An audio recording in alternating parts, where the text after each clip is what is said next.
You ever notice how your body knows before your mind does? Your gut gets tight around certain people. You can't sleep, but you're not stressed. You crave sugar, but you're not even hungry.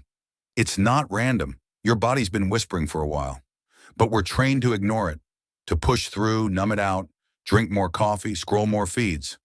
Eventually, it stops whispering and starts screaming. Don't wait for that. Start small. Hydrate. Move. Feed your gut.